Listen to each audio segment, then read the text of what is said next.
I work at a pharmaceutical company. I'm not an anti-vaxxer.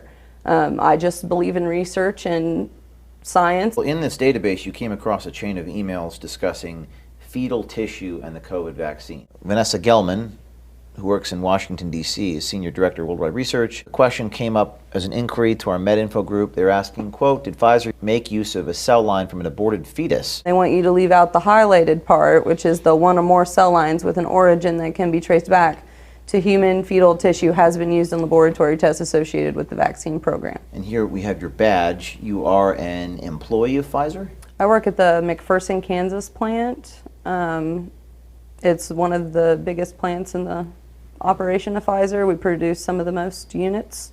This message from Vanessa Gelman. From the perspective of corporate affairs, we want to avoid having the information on the fetal cell lines floating out there. We believe that the risk of communicating this right now outweighs any potential benefit that we could see, particularly with general members of the public who may take this information and use it in ways we may not want it out there. We have not received any questions from policymakers or media on this issue in the last few weeks, so we want to avoid raising this if possible. Wow. We believe that the risk of communicating this right now outweighs any potential benefit we could see. They ought to put that on American currency.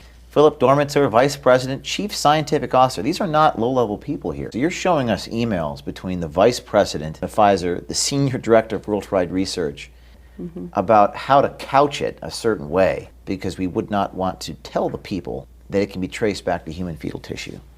Copying Vanessa Gelman, we have an approved answer to this question, the question being about fetal tissue, which Vanessa can probably provide, HEK2932. What does that mean, HEK cells? Human embryo kidney cells, and it was from experiment 293. They've used cells from aborted fetuses. Yes, and they don't want the public to know that. Yes. That's staggering for society because of what you said, religious exemptions.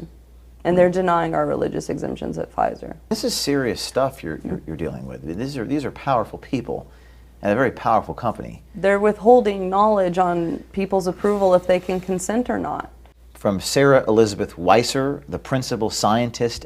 She's just making sure, just be clear, you would like medical information to reply with the text in red below, including the highlighted section. Okay. Thanks again. And then they responded with, no, I would prefer that we do not use the text in yellow. They're being so deceptive in their emails, it's almost like it is in the final vaccine. It just made me not trust it. There was an issue with the FDA, and I heard something about they're doing some sort of tests in there with lights, but I'm not sure. And I said, in unoccupied rooms and in a group lead office, and he goes, well, the FDA is coming. I could not believe that they were blacking out windows down in our manufacturing rooms. We are told that you should be seen at all times, that we need to make sure that we have high integrity, and the rooms that are like this one where you can see my reflection, it's a group lead office where they just do the paperwork for the batches. So why does that need blacked out? And why did you decide to come to Project Veritas? Because I felt it was the right thing to do. I feel like I have no one else to turn to when my own company won't be honest with me. What I was told to do was to trust Project Veritas and to go with you guys, by lawmakers, by lawyers. Really? I was really genuinely traumatized and sickened from the things I saw, and I needed to leave there. So I just took a leave of absence so that I could gather my thoughts and really kind of heal from this information. The extraordinary act of blowing the whistle on the company and publishing emails from their vice president is another step entirely. Are you afraid of doing this?